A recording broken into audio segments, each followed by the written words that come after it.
Suite à la tenue des assises de la Commission Vérité, Justice et Réconciliation et aux recommandations qui en ont résulté afin d'asseoir définitivement la paix civile et une réconciliation franche entre tous les Togolais, l'Union européenne a mis en place une structure chargée de susciter et de promouvoir des actions par des organisations de la société civile dans le sens d'une mobilisation de tous les acteurs en les poussant à s'impliquer dans le processus de réconciliation en vue de l'instauration d'une paix véritable et durable entre les Togolais.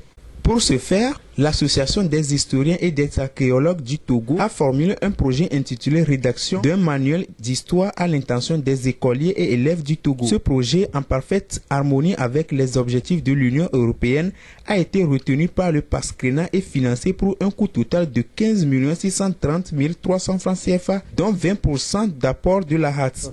Ces deux manuels sont destinés au grand public, mais surtout aux enseignants qui donnent les bases indispensables à nos enfants citoyens de demain.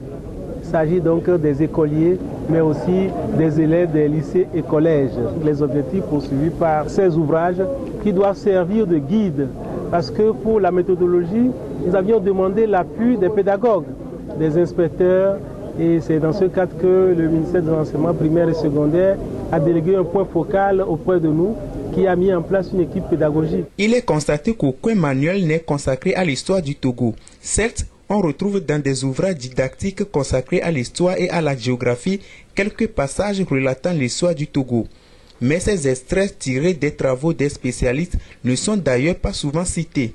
Le projet a pour objectif de mettre à la disposition des enseignants et des apprenants un manuel d'histoire qui prenne en compte l'histoire globale du pays, y compris des années de lutte pour l'indépendance, ainsi que la période qui couvre les années de 1960 à 2005. Deux périodes au cours desquelles des dissensions politiques et la pratique d'une politique de préférence régionale ont mis à mal le tissu social. Au niveau donc du contenu, nous avons pour le volume, pour le primaire, un volume allégé qui fait 16 chapitres.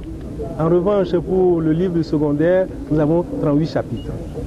Et tout cela concerne le Togo depuis les origines, les premiers habitants qui ont vécu au Togo jusqu'à la période coloniale. Et toute cette période coloniale divisée en deux, la période du Togo sous mandat, la période du Togo sous tutelle, et ensuite toute la période de lutte pour l'indépendance et la période post-coloniale, c'est-à-dire depuis 1960 jusqu'à 2005. À partir de cette rentrée, d'après le ministre, si vous l'avez entendu, cet ouvrage sera inscrit parmi les documents pédagogiques. Mais notre souhait, et le ministre l'a dit, c'est que cet ouvrage soit édité et mis à la disposition de tous les établissements scolaires et privés, primaires, secondaires, de tout le pays.